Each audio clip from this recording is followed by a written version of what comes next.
ventiladores, eu não sei como, mas não é possível que seja interrompida a prestação de serviço, isso eu quero deixar bem claro. Poderia me manifestar? Eu gostaria de me manifestar, já que foi citada. Eu acho que não é a questão de interrupção, a questão é da saúde dos colegas. Senhores, nós estamos trabalhando em condições insalubres pelas normas do Ministério do Trabalho. A ouvidora disse, já que eles trouxeram o problema de Carapicuíba para os senhores poderão ser corresponsáveis com isso?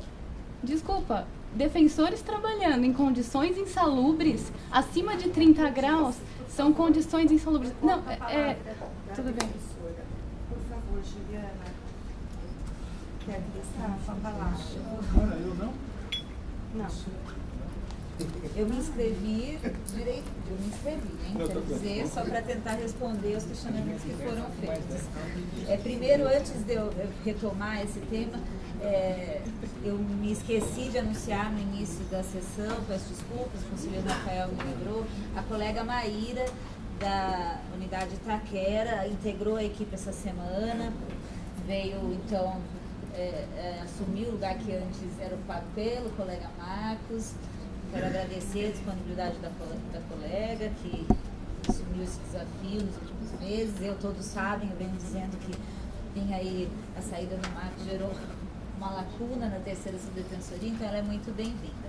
Vou tentar, para a gente não esticar demais, ser muito pontual nas perguntas que me foram feitas. E se eu esquecer alguma coisa, por favor, me lembre.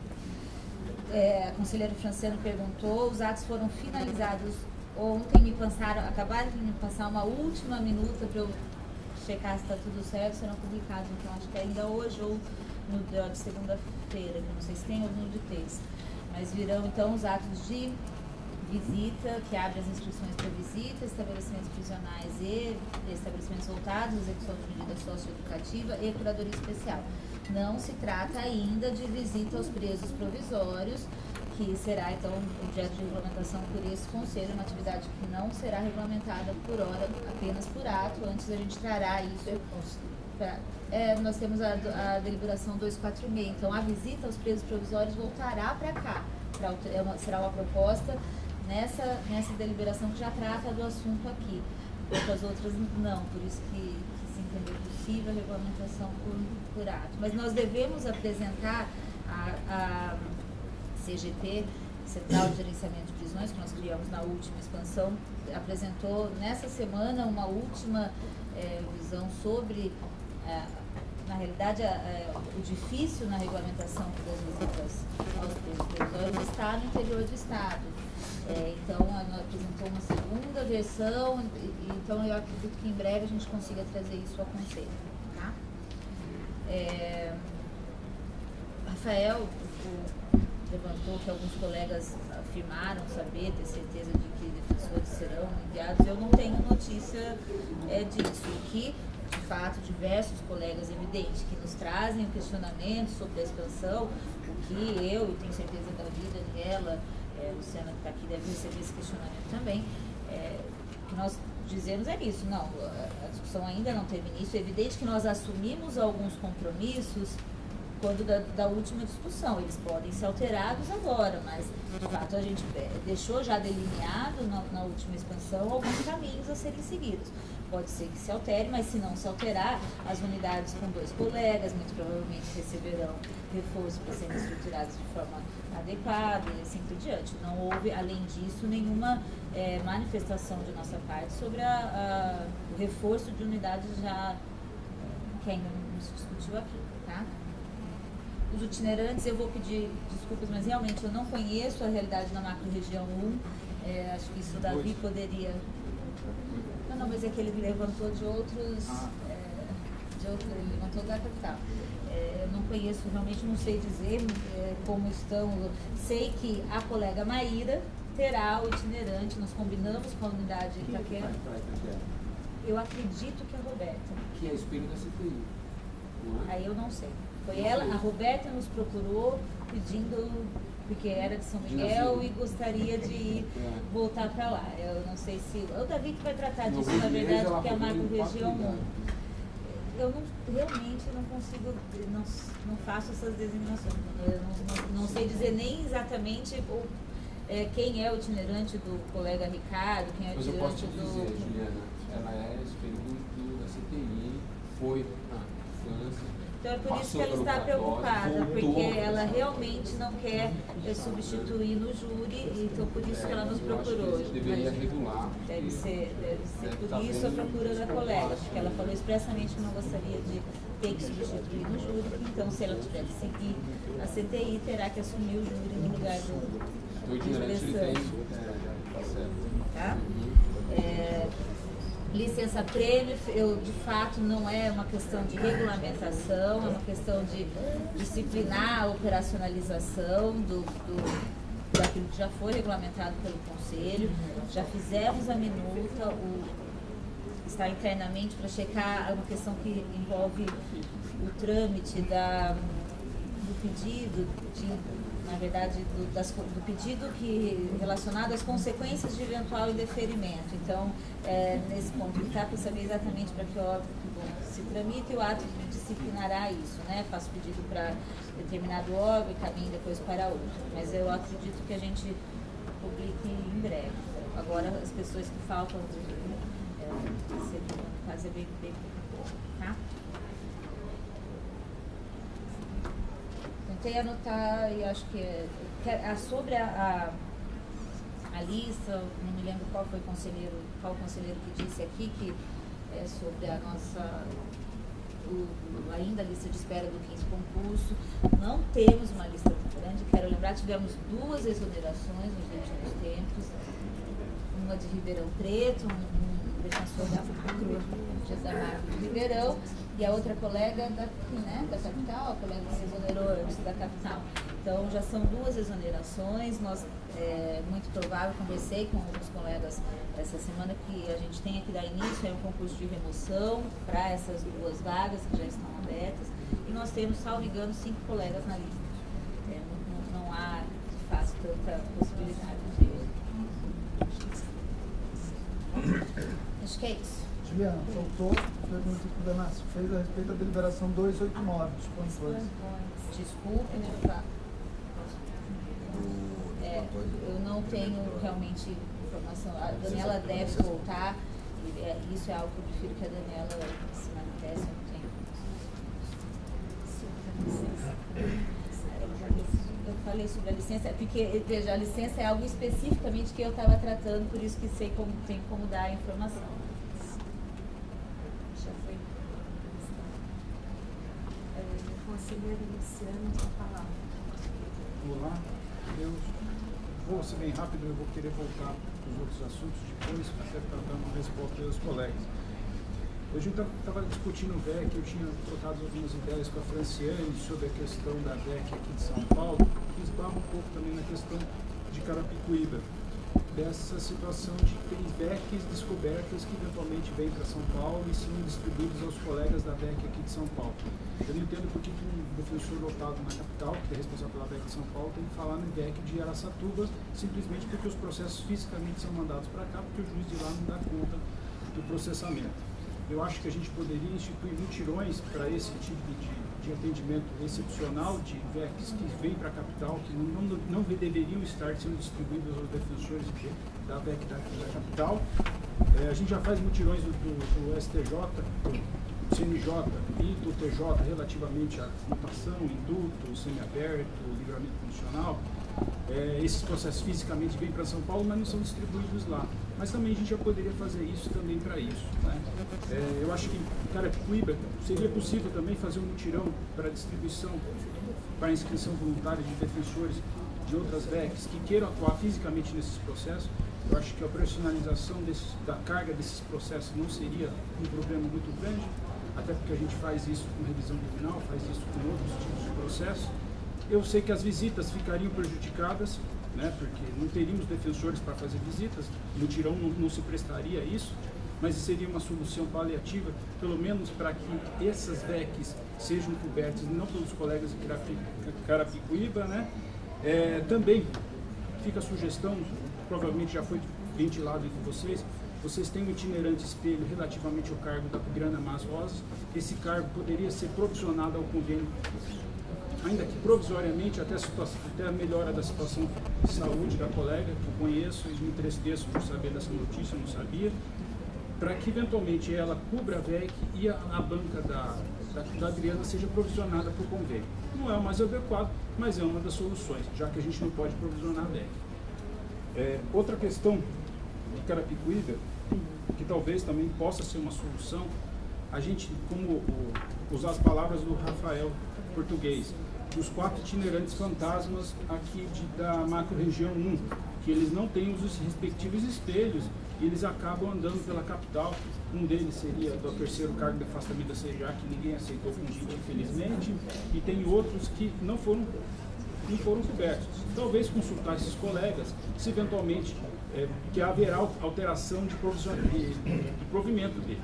Eles passariam da primeira para a segunda, mas se eventualmente os colegas assim desejarem, e for possível, esses 4 itinerantes poderão ser consultados, eventualmente, se não desejam a designação para essa VEC. Né? São 4. Né? Talvez não precise nem alterar realmente a lotação de Macru para a designação. Mas como a questão da inamovibilidade, eles estão lotados na macro-região, teria que ser uma vez o colega, nesse caso, tem que ser consultado, sem dúvida nenhuma. Mas pode ser feito assim também. Eu acho que a questão de Carapicuíba realmente não é só lá que acontece isso, porque esses afastamentos um pouco mais prolongados ocorrem em vários outros locais. Na última distribuição, eu lembro que eu discuti muito isso também, eu levantei essa questão, que a gente tinha que prever o futuro, que há afastamentos mais prolongados. Saúde, licença maternidade, saída para, por exemplo, para estudar no exterior, que nós vamos regulamentar agora.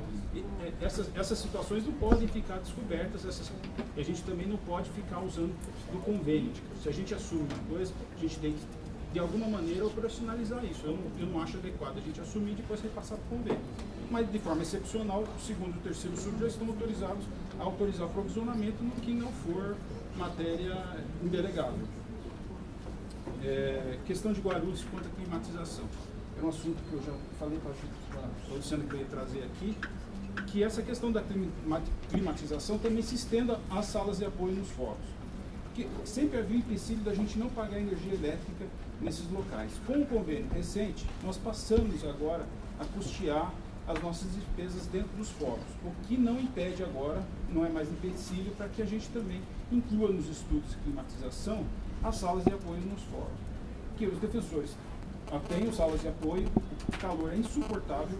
Falo hoje do dia, provavelmente o dia mais quente do ano em São Paulo, hoje, segundo a previsão, baterá 36 graus aqui. Imagina o Ribeirão Preto, esses lugares aí. E nós temos salas de apoio em que os defensores estão à tarde lá, têm atendimento ao público e que as salas são insuportáveis. Falou, o cérebro não funciona da gente. O cérebro realmente fica assim, muito complicado a gente aguentar mesmo com o ventilador nas costas da gente. A gente precisava incluir nesses processos, que eu sei que estão todos em andamento, a questão também da viabilidade da instalação da climatização nas salas dos fóruns. Eu tinha falado para o Luciano que eu ia fazer essa sugestão. Eu vou deixar para falar depois sobre os demais assuntos. A questão de Guarulhos também, né, eu acho que a questão dos prédios que não há climatização, nossos prédios também em São Bernardo não tem climatização, no Diadema tem mito. Santo André não foi possível, apesar de uma santa, mas tem outras situações que a gente está sendo instalado. Mas a questão da que a gente possa, os colegas ficam muito perdidos. A gente sabe que está rolando alguma coisa, mas a gente não tem informação de que pé está. E aí eu pergunto, quem devemos fazer contato? O 2º sub, direto no CGA, para que a gente saia do andamento, até que os colegas saibam como é que estão esses processos. Porque a gente vê que tem as visitas dos técnicos, depois a gente não tem retorno sobre o que aconteceu, o que está inviabilizando. Por exemplo, a rede lógica elétrica de alguns locais ainda está pendente, os técnicos visitaram, a gente não sabe o que está rolando. Que a gente tenha um canal de comunicação, ou com o número dos expedientes, como você falou, para a gente poder acompanhar no SGPDoc sobre isso. Obrigado. Bom dia a todos. Na verdade, primeiro eu gostaria de abrir solidariedade sintetizar com os colegas de Guarulhos e de Carapicuíba. Com relação a Guarulhos, aqui no momento eu estava apenas tirando uma dúvida pontual a respeito da expectativa da licitação para a climatização desses prédios da 7 de setembro e mesmo do fórum, até porque eu entendo que se os nossos usuários vão até aquele prédio, eles também têm direito a essa climatização, tanto quanto as pessoas que ali trabalham diuturnamente. Né? Então, aqui reforço a necessidade de tratarmos isso com celeridade, porque a climatização é um problema recorrente e, para além disso, é um problema muito previsível. Né? Todo ano faz calor no verão. Nós temos aí, quem trabalha com enchente sabe, problema que não é não é nada que é normal fazer calor em janeiro, em fevereiro. Então acho que a gente tem que procurar vencer isso para lá de um problema específico, em todas as unidades, temos que tratar isso. Eu tenho certeza que isso está sendo tratado, porque isso também afeta os usuários da Defensoria Pública. Com relação a Carapicuíba, o que eu gostaria de dizer é que a segunda sub, o Davi, tem que, nesse momento em que o problema me parece que está latente, está ocorrendo ali, dar um tratamento emergencial, seja por meio da deslocação de um colega itinerante para triagem, um colega de Osasco para triagem em Carapicuíba, ainda que provisoriamente, e também com atenção específica aos cargos de estagiários administrativos para solucionar problemas pontuais. É óbvio que num momento de crise, até mesmo os estagiários de direito podem fazer isso, mas não é o adequado, como a colega de ônibus pontuou. Né? E aí, vendo esse problema e pensando na distribuição dos novos cargos, eu acho que, de novo, esse conselho tem que se debruçar a respeito da importância de cargos de itinerantes para regionais, para solucionar afastamentos longos. No passado, nessa primeira distribuição de cargos, nós optamos, e aqui sim eu me sinto plenamente corresponsável, porque eu também tomei essa decisão, em manter itinerantes nas macro-regiões para os cargos da administração. Sem prejuízo de agora, com a próxima expansão, pensarmos em solucionarmos esse tipo de problema. Acho que nós temos sim que nos debruçarmos sobre o tema, verificarmos a necessidade desses itinerantes, porque o problema tende só a crescer. À medida que a carreira fica maior, fica mais velha até em termos etários, os problemas dos afastamentos por longo período, eles passam a ser mais recorrentes e nós precisamos dar uma atenção a ele para não prejudicarmos os nossos usuários, eventualmente até com atraso de processo. Né? Bom, dito isso, eu queria só fazer um breve relato a respeito do programa piloto do DOL. Essa semana nós recebemos lá em Jaú o Marcos, assessor da qualidade, que está à frente do projeto, o colega Luiz Bressani, da CTI, o colega Luiz Rascovs, da assessoria civil, e os demais, o Aloysio, que foi para dar o ar, né, da importância desse momento, inclusive chegou na minha sala às 8h30, ainda bem que eu estava lá, como sempre estou. Tomei um susto, porque eu não sabia que a corregedoria ia chegar e falar, correção extraordinária Pô, não, é uma visita de cortesia. Que bom. Brincadeiras à parte, eu agradeço a todos, porque, pelo menos nesse primeiro momento, em que nós tivemos uma semana de treinamentos a respeito do DOL, eu vejo com muito bons olhos, porque ele tende a ser um programa que inovará em termos de organização administrativa das unidades. Ele permitirá um controle muito mais rápido e muito mais fidedigno de todas as nossas funções. Um defensor hoje que trabalha numa banca, chegam 100 processos por semana, ou por mês, perdão, fica muito difícil controlar. E me parece que o DOL vem inovar nisso, na medida em que ele permite uma visualização muito didática dessas inovações. Outra inovação que eu vejo no DOL é permitir a criação de PAs eletrônicos, efetivamente. Ele permite o arquivo, nós temos aqui a sala cofre, que vai abrigar todos os nossos arquivos assim que a Rua Boa Vista receber a adaptação elétrica, né? Que dizem que é rápido, eu não sei, tem uma previsão e tal. Mas ele permitirá que todos os processos que hoje são digitais, todos os PAs que são digitais, sejam armazenados digitalmente, de uma forma segura, de uma forma mais prática e menos até poluente. Porém, já nesse primeiro momento, por óbvio, a gente vê que o DOL vai trazer uma mudança na forma de trabalho. Isso, até eu acredito que eu vou poder relatar melhor nas próximas semanas, mas de cara já sentimos que para que ele funcione bem é preciso de uma alimentação muito diária, né, muito fiel e muda a rotina administrativa da unidade, que pode causar, digamos que uma dificuldade, pelo menos no início. Eu, sinceramente, acho que os benefícios superam essa dificuldade. Não vejo com olhos negativos essas dificuldades, né? Mas, como eu disse, isso eu vou poder trazer melhor nas próximas semanas. A única coisa é que eu acho que nós vamos, com essas mudanças, temos que adaptar a própria Defensoria Pública enquanto instituição para trabalhar com isso. Eu digo isso porque, se nós vamos ter PAs eletrônicos, como que eu vou usar esse PA na audiência? Né? Ou eu imprimo, que é o que a gente quer evitar, ou eu tenho que ter pelo menos um 3G, VPN no meu notebook para acessar aquilo na sala de audiências. Eu acho que esse vai ser o primeiro, porém aí, primeiro senão, que eu acho que a gente pode adaptar, é uma criação que futuro, veja, isso não é nenhuma crítica, isso é só uma adaptação. Além disso, eu vejo,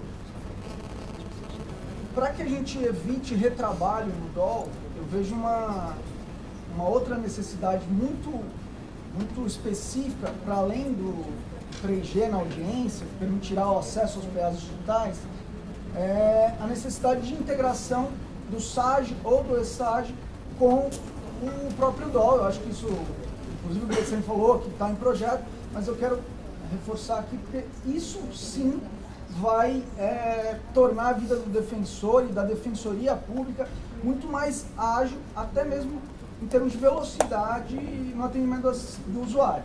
Veja, hoje, se eu faço uma petição intermediária e lanço no ESAG, ou faço uma cota e lanço no SAG, eu tenho que abrir o DOL, fechar o SAG ou o ESAG, abrir o DOL e lançar. Fiz cota no seguinte sentido no processo tal. Bom, fecho, fica lá salvo, e todos nessa nova gestão da informação que o DOL programa, todos vão ter acesso a essa informação. Isso que é a inovação do DOL, pelo menos no meu sentido. Mas quando o SAG ou o ESAG for uma porta de entrada para o DOL, tudo que eu fizer vai automaticamente para o DOL, e aí eu não tenho esse retrabalho. Então isso me parece que é muito necessário para que o DOL funcione bem. No mais, agora nas próximas semanas, o pessoal da administração vai acompanhar a unidade de Jaú durante aí o mês de fevereiro inteiro, nesse piloto de DOL, e eu, até pela função e por entender que esse programa vai ser instalado no estado inteiro, quero crer, venho reportar aqui as dificuldades e mais do que isso, as melhorias que o programa pode trazer, porque eu encaro sim como possibilidades de melhorias.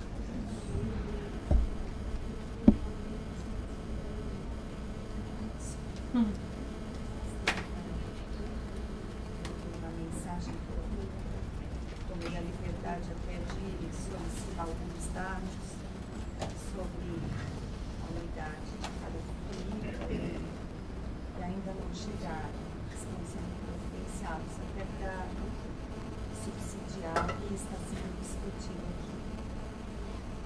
Bom, a palavra ao conselheiro José Moacir. Bom dia a todos. A gente está fazendo uma rodada geral, né, de assuntos, é isso, né? Bem, então, eu já vou começar pelo assunto mais tranquilo e justificar aqui a minha chegada à sessão do Conselho às 10h30, porque este conselheiro, ele tentou, com o valor da diária, foi uma pesquisa empírica, sair de Campinas num horário razoável, que é 6h30 da manhã, sem o seu veículo, pegar o transporte público até a rodoviária de Campinas, da rodoviária de Campinas pegar a flecha de prata, que é o Cometa, aportar na rodoviária do Tietê, lá se locomover. Eu falei, vou mais rápido que o metrô. Cheguei aqui às 10h30 da manhã. Ou seja, o valor é oportuno, só que o horário é insuficiente. Então, aqui aos conselheiros, para que a gente possa se valer do transporte público, como é dito, né, nesse conselho, de maneira veemente, de boca cheia, será necessário pagar a pernoite, porque o defensor público vai ter que sair um dia anterior para poder chegar no seu compromisso aqui em São Paulo, porque nós moramos num estado tupiniquim, que não tem transporte público adequado, e a nossa administração aqui, como soe acontecer com toda a administração geral do Brasil, tapa os olhos a uma realidade solar. Bem, é essa aqui constatação empírica que eu trago, espero que tenham entendido. Voltarei novamente, porque só a teoria não dá, eu busquei fazer na prática para ver se dava certo e não dá. Fico feliz, vi que a administração pagou as diárias retroativas lá de novembro, né? Embora tivéssemos aí já particularmente uma quebra no fluxo de caixa, porque desde novembro nós fazíamos os deslocamentos sem a indenização, então foi preciso fazer um aperto no orçamento lá de casa para poder continuar vindo aqui no Conselho Superior. Eu agradeço, viu, a sensibilidade da nossa administração.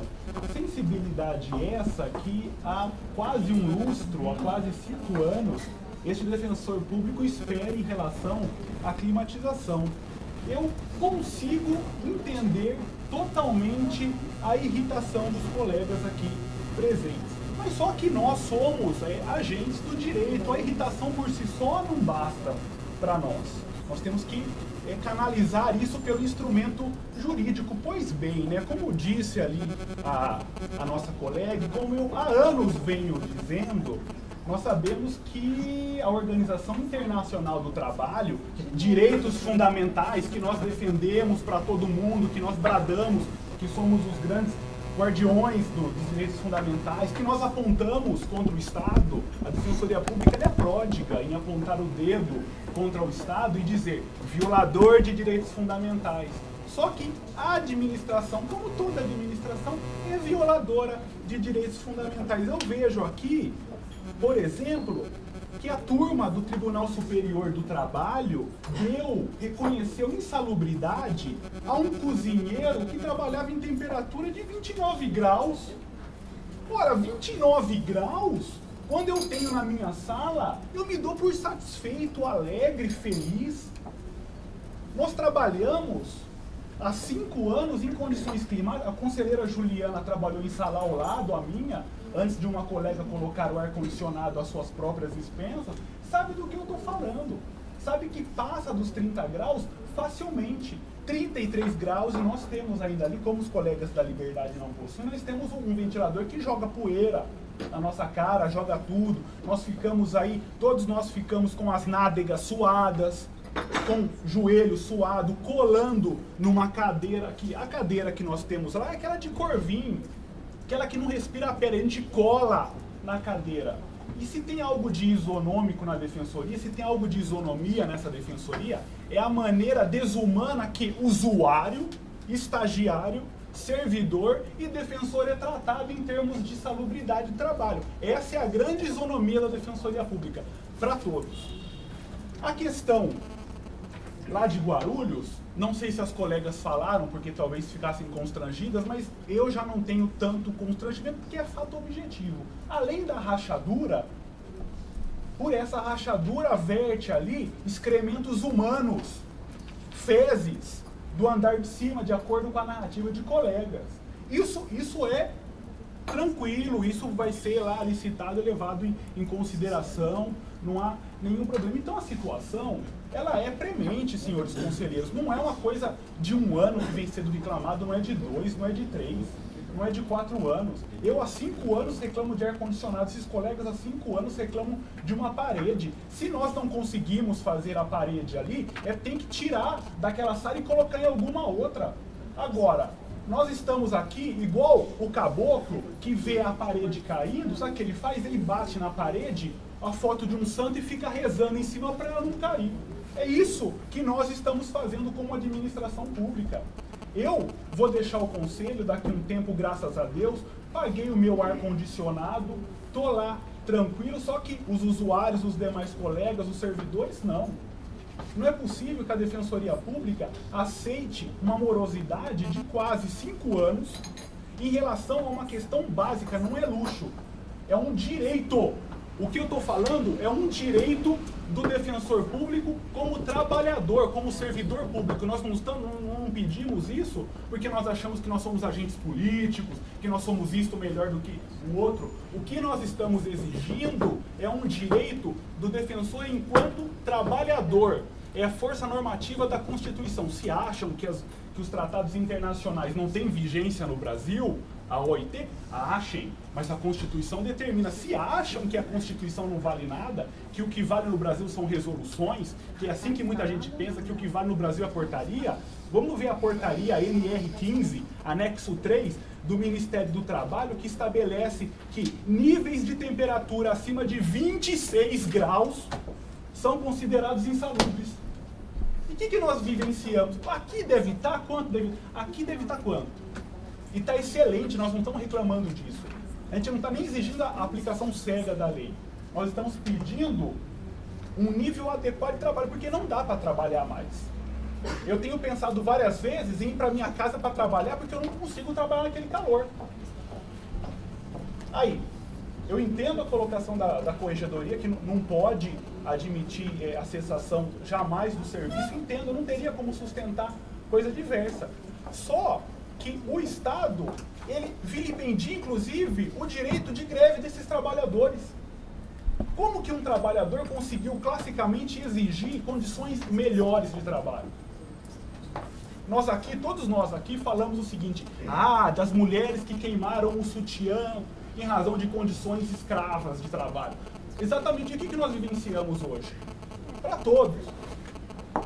Nós somos tratados aqui como se não fôssemos trabalhadores. Esse é o grande problema do serviço público. O serviço público trata como se não fôssemos trabalhadores. Nós não podemos recorrer para a Justiça Trabalhista, pedir adicional de insalubridade. Vai para o Tribunal de Justiça pedir adicional de insalubridade. Vai lá para ver o que eles dizem para você.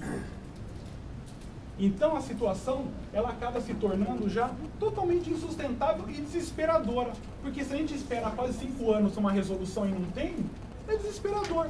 Daqui a um tempo os colegas vão lá, vão se cotizar, vão jogar uma argamassa, se o problema não for estrutural, os colegas já estão comprando aparelhos de ar-condicionado e não há nenhuma situação. A situação é tão crítica que mesmo o Tribunal de Justiça, que preza aí, porque gabinete de juiz não falta ar-condicionado, né? Ele autorizou que se trabalhe só sem a gravata, sem o terno. Eu acho que a nossa corregedoria poderia avançar nesse sentido. Enquanto as unidades da Defensoria Pública ultrapassarem o valor, a temperatura de 30 graus, a corregedoria vai autorizar trajes não forenses. Porque não é possível eu, fantasiado, igual que é um macaco de circo, numa temperatura de 30 graus, de 33 graus, suando. Isso não tem o menor sentido. Então, eu peço a sensibilidade, essa mesma sensibilidade que fez o pagamento das diárias lá, para que eu pudesse vir para cá. para que veja a situação, me parece urgente, da parede da unidade, que veja a climatização dos colegas, que veja, é um pedido meu também, a minha climatização. Que eu faça a manutenção no ar-condicionado, eu que pago, eu que lavo o filtro, faço tudo lá. Quando dá problema, eu que tenho que chamar o sujeito, para que eu possa trabalhar. E peço à corregedoria que pense aí dentro do razoável, pelo menos seguir a normativa do Tribunal de Justiça, porque os colegas querem vir aí. Eu até penso, ser ousado, vamos autorizar a bermuda de alfaiataria aí para os colegas virem trabalhar quando não passar de 30 graus.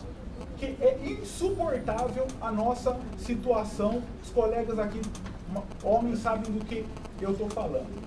Então, se o Tribunal de Justiça, que é apontado por todos nós como obscuro, né, retrógrado, o tribunal mais tradicional do Estado de São Paulo, ousou tirar a gravata, o que nós aqui, a instituição libertária, né, não é?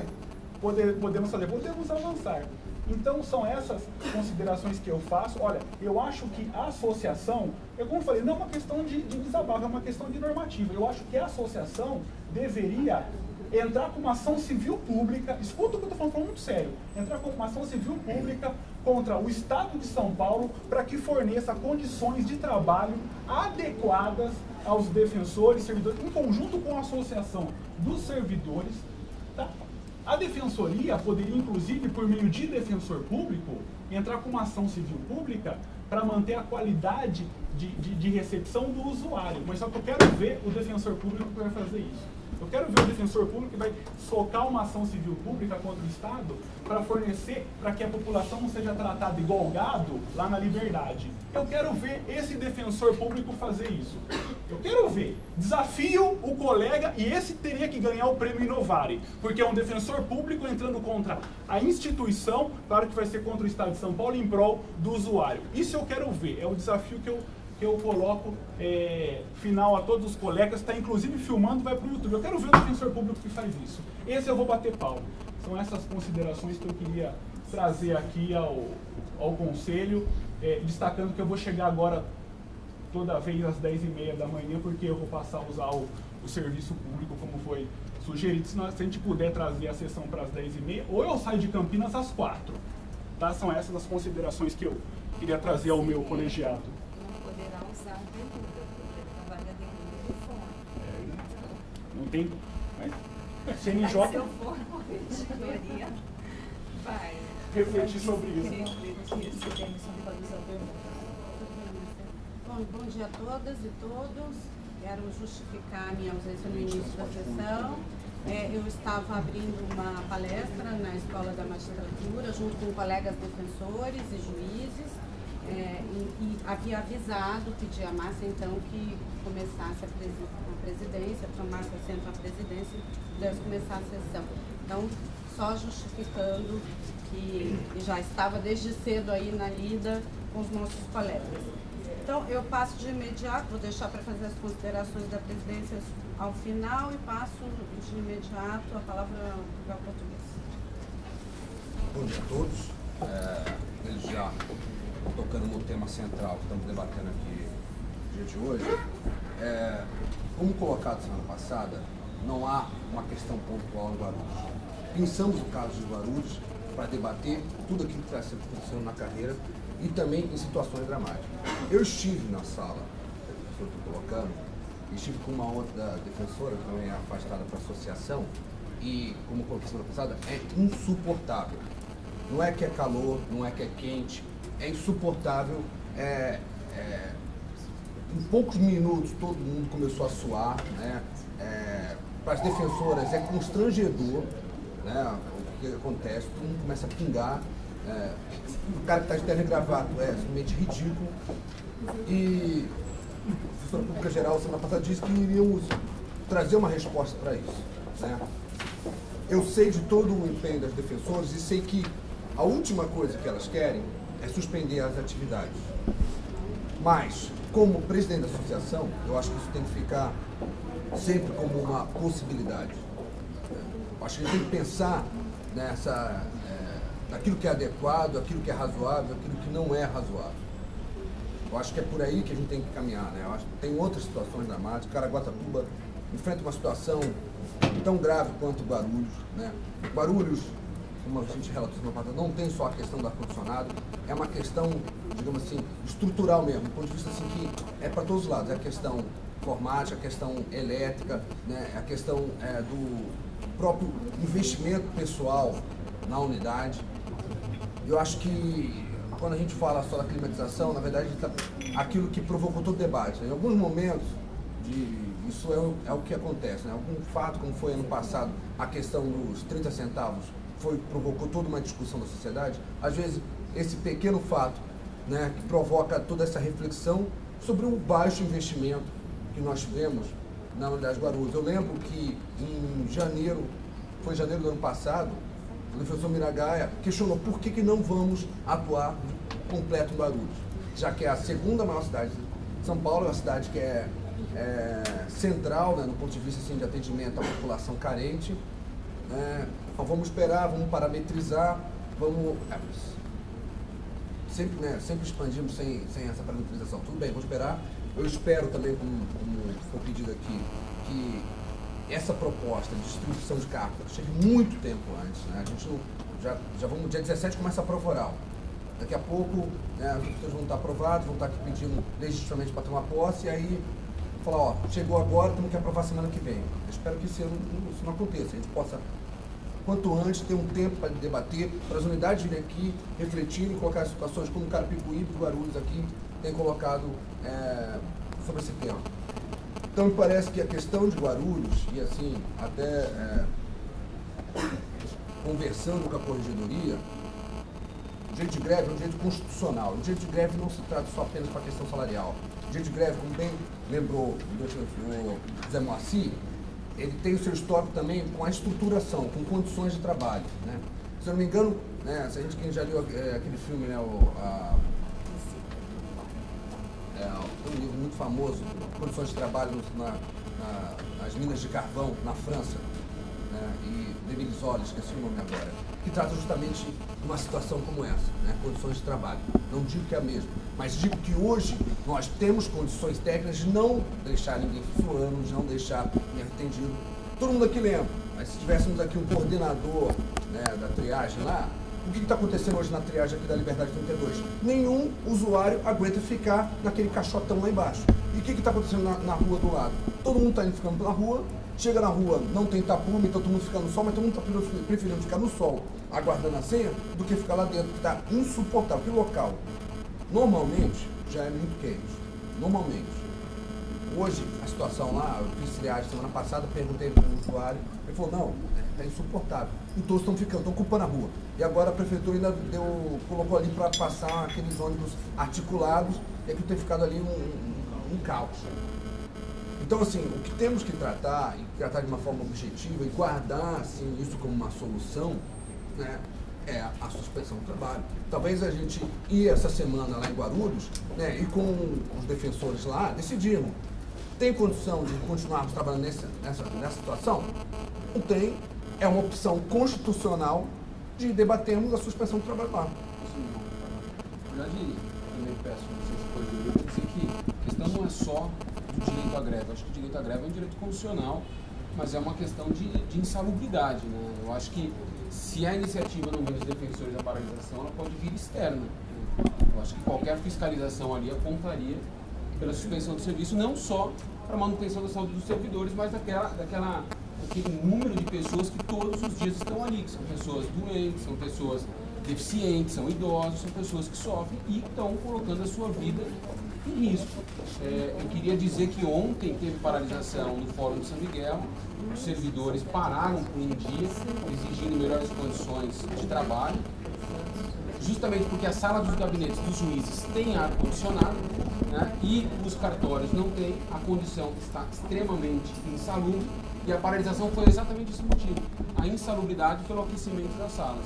Então, para mim, é super natural que as greves ou a suspensão do serviço, seja por ordem interna ou externa, venha para descamuflar, né, quem sabe, os argumentos burocráticos que seguram as decisões de urgência dentro da carreira. E dizer que o ato do presidente do Tribunal de Justiça, José Moacir, ele não soluciona em nada, porque ele diz que você não pode usar gravata, exceto tudo.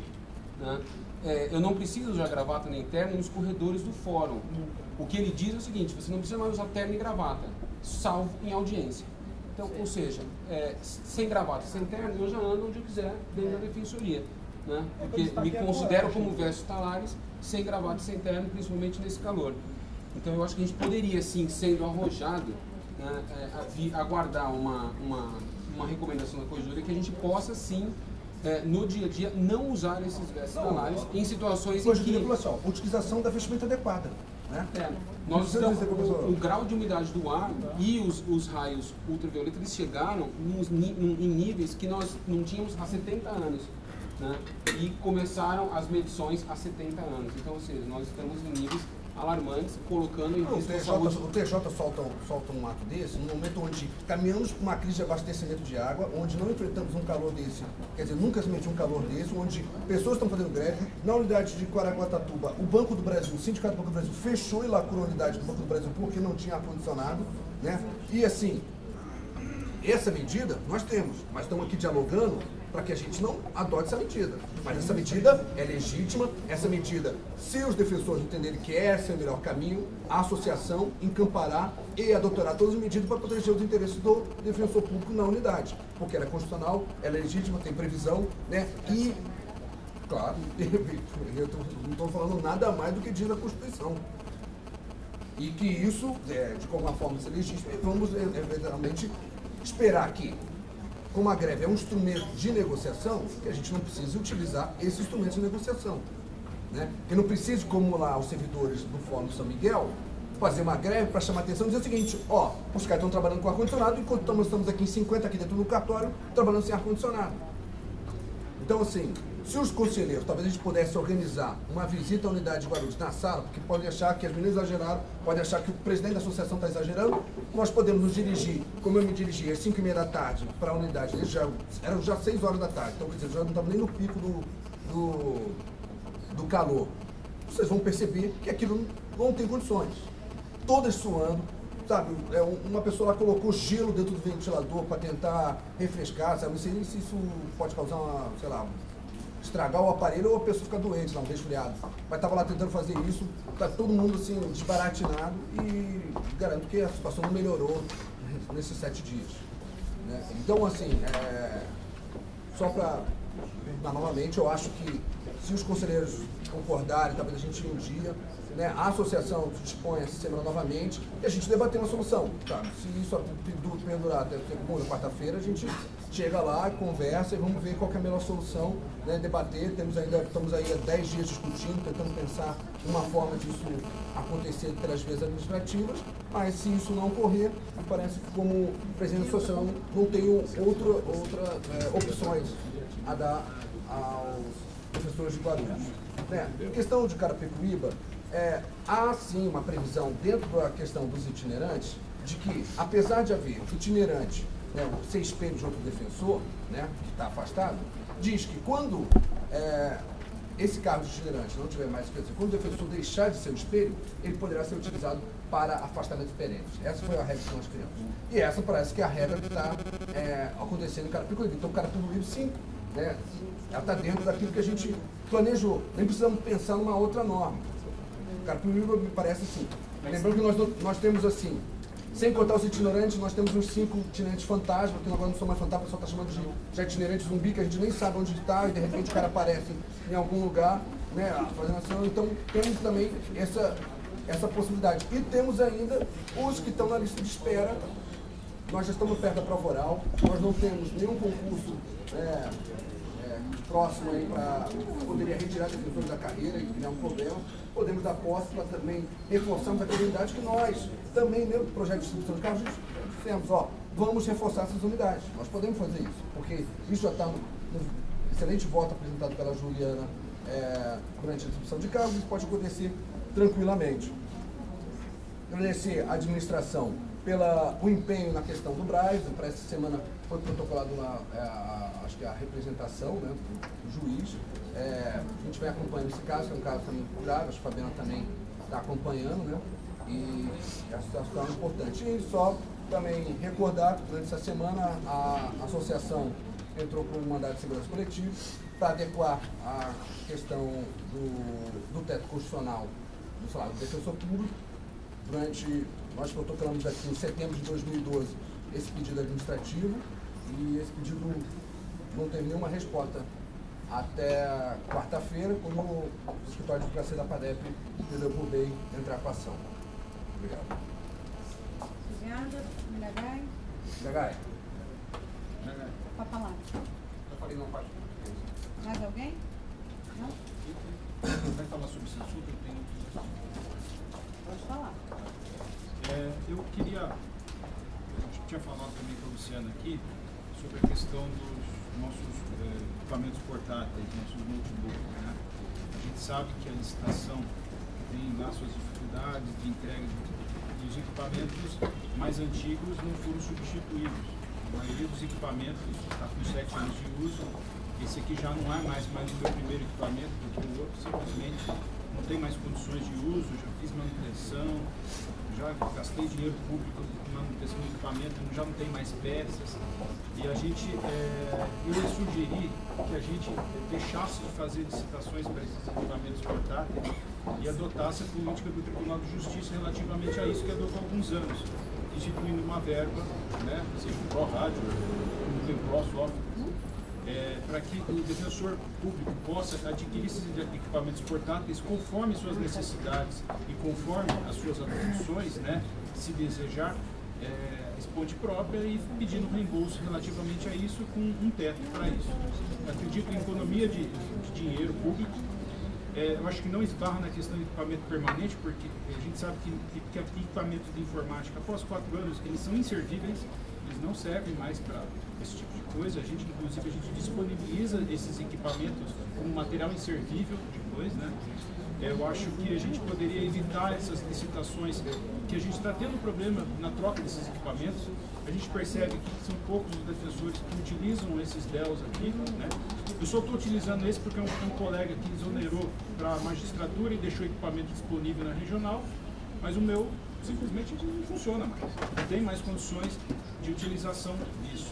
Além do que, a gente tem equipamentos mais modernos que permitem, conforme a aquisição de tablets para ir poder fazer as visitas, equipamentos em 3G, que permitem uma agilidade maior, que não precisam ser necessariamente notebooks, mas menos potentes ou mais potentes, conforme a necessidade do defensor. Fica a sugestão da gente não, se for possível, não acredito que houve questionamento do Tribunal de Contas relativamente a esse posicionamento do Tribunal de Justiça sobre isso, que a gente não passe mais a fazer licitação para esse tipo de equipamento. A gente já fez uma grande licitação na semana passada, o conselheiro estava de férias, e eu anunciei, já foram adquiridos, estão sendo distribuídos.